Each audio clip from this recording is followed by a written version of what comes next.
হরিম রয় আকার দন্তস্বরাস রাসের মাঝখানে যে আকারটা যদি আমরা তুলে ফেলি তাহলে হয় রস।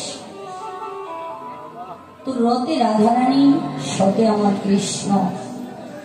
তো রাধা কৃষ্ণের মাঝখানে যে আকার, এই আকারটা হচ্ছে যোগমায়া। ভগবানের যত লীলা, সমস্ত লীলা বাবা যোগমায়া আশ্রিত লীলা। ভক্ত ভগবানের যে মিলন যোগমায়া, জীবাত্মা পরমাত্মার মধ্যে যে মিলন যোগমায়া, রাধা গোবিন্দের যে মিলন ঘটিয়েছেন একমাত্র যোগমায়া। সমস্ত লীলা হয়েছে যোগমায়া আশ্রিত লীলা।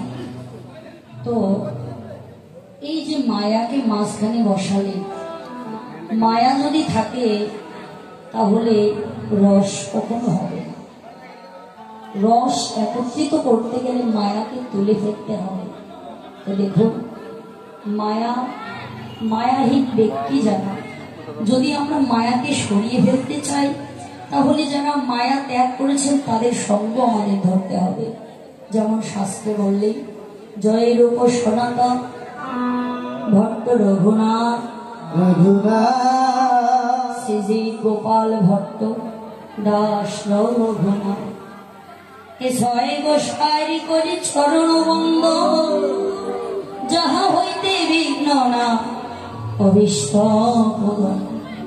এ ছয় গোসাই প্রভু ব্রজে কৈলাবাস, রাধা কৃষ্ণের নিত্য লীলা করিলা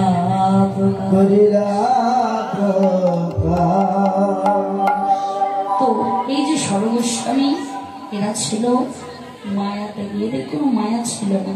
এরা জমিদারের ছেলে ছিল, কিন্তু হৃদয়ে একটু কৃষ্ণ প্রেমে অনুরাগ উদিত হওয়া মাত্র নিজে বিদ্যা বুদ্ধি বৈভব জমিদারের সমস্ত কিছু ছেড়ে জন্ম জন্মান্তরের মতো ধেয়ে চলে অনুরাগের পথে।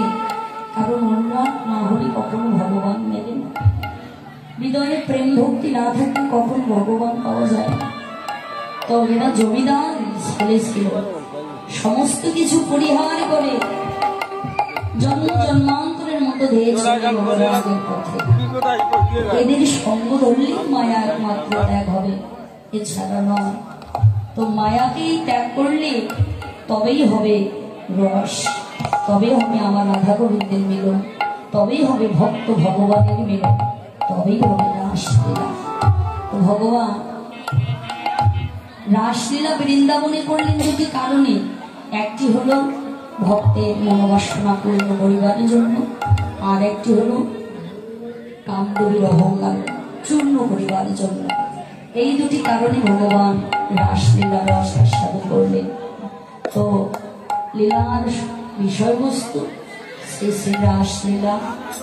লীলার সময়সূচি 12 দণ্ডকাল।